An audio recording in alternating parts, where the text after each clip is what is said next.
तो फिलहाल गाइस मैं आ चुका हूँ अपने रुपेंद्र भैया के पास। तो हाय भैया, कैसे हैं? तो गाइस जैसा कि जानते हैं हमारे भैया की ये लास्ट नाइट है नवोदय की, और कल चले जाएंगे। तो आइए कुछ बातचीत करते हैं और भैया से जानने की कोशिश करते हैं। तो काफ़ी चीज़ें सीखी हैं, जैसे कि अ, मुश्किल से मुश्किल परिस्थिति में कैसे जिया जाता है, ये कह सकते हो। और दोस्तों से साथ बर्ताव कैसे रखना है, ये सीखा है मैंने। और मतलब लोगों को पहचानने की जो कला है, वो मैंने यहीं से सीखी है। सबसे मेन बात मुझे यहाँ की ये अच्छी लगी। आई थिंक मेरे लिए मैंने ये ज़्यादा अच्छा सीखा, बाकी आगे। तो भैया सबसे मतलब आपकी बेस्ट मेमोरेबल क्लास कौन सी रही? मेरे लिए तो यार मेमोरेबल लाइफ ऐसा कोई चेंजिंग क्लास लाइक दैट। ऐसी कोई खास क्लास तो नहीं है, सभी क्लास मेरे लिए अच्छी थी। आई थिंक 12th सबसे अच्छी थी। क्लास की। हाँ, 12th क्लास सबसे अच्छी थी। और लेकिन यहाँ भी ये भी कहते हैं कि 10th क्लास की भी अच्छी होती है। हाँ, 10th क्लास अच्छी थी, काफ़ी अच्छी थी। लेकिन आई थिंक मेरे ख्याल से मेरे लिए जो है, मैं अपने लिए बता रहा हूँ, मेरे लिए 12th क्लास सबसे बेस्ट। अच्छा, और भैया जैसे कि हम लोग को पता है, और आप एक अच्छे स्पोर्ट स्टूडेंट हैं, और काफ़ी रुचि है आपको बॉक्सिंग में, और नवोदय में रह करके आपने काफ़ी गोल्ड लाए हैं, और अभी कंटिन्यू आप प्रैक्टिस करते रहते हैं। मैं आपको देखता था और आप करते रहते थे कंटिन्यू। और तो आप स्पोर्ट्स सेक्टर के बारे में क्या कहना चाहेंगे? आपको एक अलग एक्सपीरियंस हुआ होगा जब आप क्लस्टर वगैरह गए हैं, तो आप क्या कहना चाहेंगे? देखो, स्पोर्ट ऐसी चीज़ है ना कि अगर डिसिप्लिन है तुम्हारे अंदर, तो स्पोर्ट तुम्हारे लिए बेस्ट है। अगर आप अपने अंदर डिसिप्लिन रखते हैं, तो आप स्पोर्ट की ओर जाइए, बहुत बढ़िया फील्ड है। अपने जर्नी के बारे में क्या कहना चाहेंगे, स्पोर्ट जर्नी? अ, जब मैं 9th क्लास में था, तो मैं पहली बार बॉक्सिंग गया था। तो राणा भैया थे, वो मुझे सिखाया करते थे। हम लोग सीखे थे, ज़्यादा नहीं सीखा था हमने, तो थोड़ा बहुत सीख के हम लोग गए थे। काफ़ी अच्छा वहाँ पर हम लोग ने परफॉर्म किया, बट अनफॉर्चुनेटली हम लोग उतना अच्छा परफॉर्म नहीं कर और पाए। भैया सबसे पहले हम लोग कहाँ क्लस्टर गए थे आप? हम सबसे पहले मैं गया था बनारस, जो हमारा यहाँ पर है, बनारस जेएनयू, वहाँ पर हम हुँ, लोग गए थे। और पहली बार था तो उतना अच्छा नहीं किया था। लेकिन जब 10th में आया, 10th में तो जानते हो बोर्ड है, तो हुँ। बोर्ड मैंने छोड़ दिया। फिर उसके बाद जब 11th में आया, तो 11th में मैंने जोर तोड़ से तैयारी की, और मैं गया और वहाँ पर गोल्ड लाया, और नेशनल के लिए सिलेक्शन हुआ। फिर हम लोग मैंने जो नेशनल का एक्सपीरियंस लिया, वो बहुत इंटरेस्टिंग और एक्सपीरियंस था मेरे आपका लिए। कैंपेन भी हुआ था आई हाँ, थिंक, तो देखो, उसका क्या एक्सपीरियंस रहा? मैं बताता हूँ। देखो, नेशनल के पहले होती है कैंपिंग। हुँ, तो जो 15 दिन की कैंपिंग, 15 या 20 दिन की कैंपिंग मिलती है, वो एक अलग ही लेवल का एक्सपीरियंस रहता है। उसमें जो है आप जो है पूरे रीजन आपका जो है, हुँ। उस रीजन में आपके जितने भी अच्छे प्लेयर्स हैं, उनके साथ आप प्रैक्टिस करें। अब उनके साथ आप प्रैक्टिस जब करेंगे, तो मतलब कि आप काफ़ी अच्छा डिसिप्लिन बनाते हैं, और बहुत अच्छा फीलिंग्स भी होती हैं। और फिर जब हम लोग फिर वहाँ से नेशनल के लिए गए थे, करनाल हरियाणा गए थे। तो वहाँ पर हमने काफ़ी अच्छा परफॉर्मेंस दिया था। वहाँ पर थोड़ा सा क्या हुआ था कि शिलोंग रीजन के साथ मेरा हुआ था, तो सेमीफाइनल में थोड़ा सा मैं हार गया। तो जो है, फिर जब वहाँ से हम वापस आते हैं, सब जब अलग होते हैं, जितने भी मेंबर्स रहते हैं वहाँ पर, कैटेगरी वाइज रहता है, तो सभी का हुँ, अपना अपना कैटेगरी रहता है। तो वो पूरा मिला के एक टीम बनता है। तो जब हम लोग अलग होते हैं, यानी कि सब लोग अपने अपने घर की ओर चले हुँ, जाते हैं, तो एक अलग सा लगाव जो 15 से 20 दिन के अंदर बन जाता है, हुँ। वो बहुत मेमोरेबल होता है, बहुत ज़्यादा याद आता है। और भैया नेक्स्ट क्वेश्चन ये है कि आप जो भी यहाँ हमारे जूनियर हैं, और जो भी आपके साथ अभी प्रैक्टिस कर रहे थे और कर भी रहे हैं, बहुत जूनियर हैं, उनके अंदर काफ़ी इंटरेस्ट है बॉक्सिंग को लेकर, तो आप उनके बारे में क्या कहना चाहेंगे? क्या सजेशन देना चाहेंगे? सजेशन ये क्या यार, देखो, मैंने स्टेज से भी कहा था जब एनुअल क्या कहते हैं उसको यार, फेयरवेल था। मैंने अपने ड्रीम के बारे में सबको बताया था कि मेरा ड्रीम था, मैं पूरा नहीं कर पाया। तो ये जो मेरा ड्रीम है, ये मैं अपने जो जूनियर्स हैं उनको। ड्रीम क्या था भैया? वो हाँ, मैं हाँ, नहीं जानता। मेरा ड्रीम ये था कि मतलब जो बनारस जेएनवी है, वहाँ का जो वो होता है, इनके रीजनल ट्रॉफी, यानी कि, तो चैंपियनशिप ट्रॉफी। हाँ, तो रीजनल की जो चैंपियनशिप ट्रॉफी होती है जवाहर नवोदय विद्यालय बनारस की, तो उसको जीतना मेन मोटिव था मेरा, यही मेरा ड्रीम था। तो बट भैया मैं कैसे जीता जाता है मतलब? इसमें ऐसा कहेंगे कि जिस जिस प्रोसेस जेनवी क्या का है? जो जो भी जेनवी है वो जिसके सबसे ज़्यादा गोल्ड, सिल्वर और ब्रॉन्ज आएंगे, उसके अकॉर्डिंग उसका स्कोर बनता है। जैसे गोल्ड का जो होता है वो 3 पॉइंट होता है, हुँ, सिल्वर का 2 पॉइंट होता है और ब्रॉन्ज का 1 पॉइंट होता है। तो वो सब मिलाकर जिसके सबसे ज़्यादा पॉइंट होता है वही चैंपियनशिप उठाता है रीजनल लेवल की। अच्छा। तो ऐसे ही नेशनल में भी होता है। तो भैया इस ईयर अपना लोग किस लेवल पे था अपना जेएनवी? इस बार तो हमारा शायद थर्ड थर्ड या फोर्थ पे था। मतलब प्रैक्टिस थोड़ी सी अधूरी रह गई, उस बात की बात अलग है। और हमारे कुछ प्लेयर्स ने भी थोड़ा सा मस्ती काट दी वहाँ पर रिंग के अंदर जाने के बाद, जीतता हुआ मैच हार के आए हैं कुछ लोग। तो इसलिए नहीं तो आई थिंक फर्स्ट नहीं तो सेकंड तो हमारा डन था, अच्छा बट भैया कोई ना। आपको बॉक्सिंग में मतलब इंटरेस्ट कैसे आया आपने?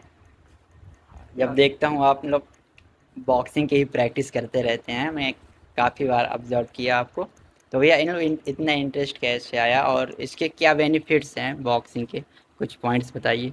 देखो बॉक्सिंग क्या है ना कि एक थोड़ा तेज़ मेरे बोलिए। ख्याल से जैसे मैं बॉक्सिंग करता हूँ, जैसे मैं कभी टायर्ड रहता हूँ, बहुत ज़्यादा थका रहता हूँ या फिर मेरा बहुत ज़्यादा सिर दर्द करता है, मतलब कि जैसे एकेडमिक आवर्स चलते हैं तो उसके बाद थोड़ा सा सिर में अजीब सा दर्द होने लगता है मुझे, पता नहीं क्यों। हुँ, तो उस दर्द को मिटाने के लिए मैं अक्सर बॉक्सिंग में प्रैक्टिस या फिर हाथ चलाना, पैर चलाना, थोड़ा सा जॉगिंग या फिर मेहनत करता हूँ। उससे जो है पता नहीं क्यों बट ठीक हो जाता है सब रिलैक्सेशन कुछ, मिलता है। रिलैक्सेशन बॉडी मेरी रिलैक्स हो जाती है। उसके हुँ, बाद मैं थोड़ा सा रेस्ट करता हूँ और बिल्कुल ठीक हो जाता हूँ। इसलिए ये सबसे मेन बात तो ये करता हूँ। और दूसरी बात ये है कि बॉक्सिंग है यानी कि पता नहीं क्यों बस अच्छा लगता है मुझे करना। हुँ, साथ में कभी काम आ गया इन फ्यूचर सेल्फ डिफेंस में, तो ये भी कह सकते हैं। हुँ, हुँ। बाकी तो ओके भैया और नेक्स्ट पॉइंट आप नवोदय के बारे में क्या कहना चाहेंगे? कुछ पॉइंट्स नवोदय स्कूल के बारे में? नवोदय स्कूल देखो, आई थिंक 6 से लेके 12 तक में द बेस्ट स्कूल है। अगर आपको पढ़ाई के साथ साथ काफ़ी और अलग चीज़ें सीखनी हैं, जैसे कि सोशलिस्ट कैसे बने। आई थिंक सोशलिस्ट का मतलब आप लोग समझ रहे होंगे। सोशलाइज़ेशन मतलब सोशलिस्ट का मतलब आप समझ रहे होंगे कि हुँ, लोगों से कैसे घुला मिला जाता है। तो यहाँ पर जो है ना कोई, जैसे मैंने कई लड़कों को देखा है, बहुत बच्चों को देखा है जो कि उनकी कम्युनिकेशन स्किल बहुत वीक होती है। हुँ, तो इंट्रोवर्ट होते हैं। इंट्रोवर्ट होते हैं, उन्हें कहते हैं। तो ये आगे चल के उन्हें थोड़ा दिक्कत करता है, इसलिए यहाँ पर जो है आई थिंक यहाँ पर कोई भी ऐसा बंदा लास्ट तक 12th में आते आते तक नहीं बचता जो इंट्रोवर्ट हो जाए। सब एक्सट्रोवर्ट हो जाते हैं। सब एक्सट्रोवर्ट हो जाते हैं। एक्सट्रोवर्ट के साथ साथ वो ये समझ जाते हैं कि कहाँ पर क्या बोलना है और कहाँ हुँ, पर किस सिचुएशन को कैसे हैंडल करना है। सिचुएशन हैंडलिंग एक हुँ, वर्ड होता है, सिचुएशन हैंडलिंग, ये यहाँ के लड़कों पे बहुत अच्छे से आती है। हाँ। ये बात तो है। लोग काफ़ी चीज़ हम लोग नवोदय सिखा देता है 7 साल के अंदर, बहुत जो कि बाहर सीख पाना बहुत मुश्किल काम है। हाँ, जैसे कि मैंने हम बहुत लोग चीज़ें बाहर सीखी आई हैं। थिंक पॉसिबल ही नहीं है कि जो चीज़ हम नवोदय में सीख लेते हैं, बाहर सीख पाएँ। सही बात मुझे है। लगता मुश्किल है। बाहर तो बहुत ज़्यादा मुश्किल है। बाहर है। वाले स्कूल में क्या होता है यार कि आप स्कूल गए और उसके बाद घर, हाँ, वही डे है ना? वाला स्कूल रहता है डे तो वाला बस स्कूल रहता है, आप स्कूल आना-जाना। गए, घर गए, लेकिन यहाँ बस हम वही। 24 घंटे रहते हैं तो चौ होलिस्टिक डेवलपमेंट होता है हमारा पूरा। हुँ। रस है तो बढ़िया। तो ये लास्ट पॉइंट ऐसा कोई पॉइंट तो नहीं है जिससे कि आप नवोदय से जाने के बाद आप रिग्रेट करें कि यार मैं नवोदय में रह के ये नहीं कर पाया? ऐसे ऐसा कोई पॉइंट? हैं, कुछ चीज़ें हैं जो मैं यहाँ नहीं बताना चाहता कि मैं नहीं कर पाया, कोई बात वो नहीं। अलग चीज़ें हैं, वो जो मैं नहीं करा, लेकिन कोई बात नहीं, अच्छा है। लाइफ़ के साथ जो भी होता है, हुँ, सही होता है मेरे ख़्याल से। जब जो होना रहता है, वो हो जाता है। बट अपने हिसाब से लाइफ़ को एक लीनियर में चलाने के लिए कोशिश करते रहना चाहिए। बाकी अगर लाइफ़ में प्रॉब्लम्स नहीं होंगी तो फिर हुँ, कोई मतलब नहीं है लाइफ़ का। आई थिंक मेरा सोचना है। तुम्हारे को मैं कहता हूँ कि मेहनत तुम जिस तरीके से कर रहे हो, अगर ऐसे ही मेहनत करते रहोगे तो मैं गारंटी देता हूँ 101% तुम्हें सक्सेस मिल जाएगी। ओके भैया, इसमें जो थैंक यू। है जो है कि ये चीज़ें बहुत लोग तुम्हें दबाएंगे। मैं तुम्हें बता रहा हूँ कि आगे जो है काफ़ी लोग कहेंगे ये गलत है, ये मत करो, वो मत करो, ये बहुत चीज़ करेंगे। लेकिन एक चीज़ जो है अपना ध्यान से हर चीज़ समझ के करना। कोई भी ऐसा काम मतलब यूट्यूब में तुम्हारा काम है तो उसको कभी भी ऐसा काम मत करना यूट्यूब पे जिससे तुम्हें बाद में रिग्रेट हो। ये चीज़ मैं तुम्हें बता रहा हूँ। Like that. जैसे कि ऐसा कोई वर्डिंग मत निकाल लेना, यानी कि कभी किसी रिलीजन को लेकर कोई टिप्पणी मत करना। Controversial thing. हाँ, कंट्रोवर्शियल थी। देखो, मेरा क्या मानना है कि सभी जितने भी धर्म हैं, जाति हैं, जाति गलत हो गया, लेकिन धर्म जो है, किसी भी धर्म पे कोई टिप्पणी नहीं करनी चाहिए। जिसको जो मानना है वो अपना धर्म मानिए। उसमें हमको क्या, हम अपना मान रहे हैं, आप अपना मान रहे हैं, बात बराबर। सभी को मिलके रहना चाहिए। तो जब यूट्यूबर जो है वो कर देते हैं, एक दूसरे पर टिप्पणी कर देते हैं, तो एक बहुत ही बेकार माहौल क्रिएट होता है। पूरा देश खराब हो जाता है, समझ रहे हैं? समझ इसलिए रहा हूँ लोग, मुझे कंट्रोवर्सी से बचना है हाँ, ना। कंट्रोवर्सी से ज़्यादा मुझे मतलब कंट्रोवर्शियल वीडियो मुझे ज़्यादा नहीं बनाना है ना। हाँ, ऐसी वीडियो बनाओ जो सबके लिए हो। तो ओके भैया, मेरा हमेशा हम लोग प्रयास यही रहेगा मेरे यूट्यूब के माध्यम से कि ज़्यादा से ज़्यादा मैं सोसाइटी में खुशियाँ बांट सकूं अपने वीडियोस के माध्यम से, और इंस्पायरिंग वीडियो बनाने की कोशिश करता रहूँगा, और मोटिवेशनल वीडियो जिससे कि चीज़ें सीखें, और ज़्यादा से ज़्यादा मैं ऑथेंटिक वीडियो बनाने की कोशिश करूँगा कि जो रियलिटी है वही रियलिटी रहे।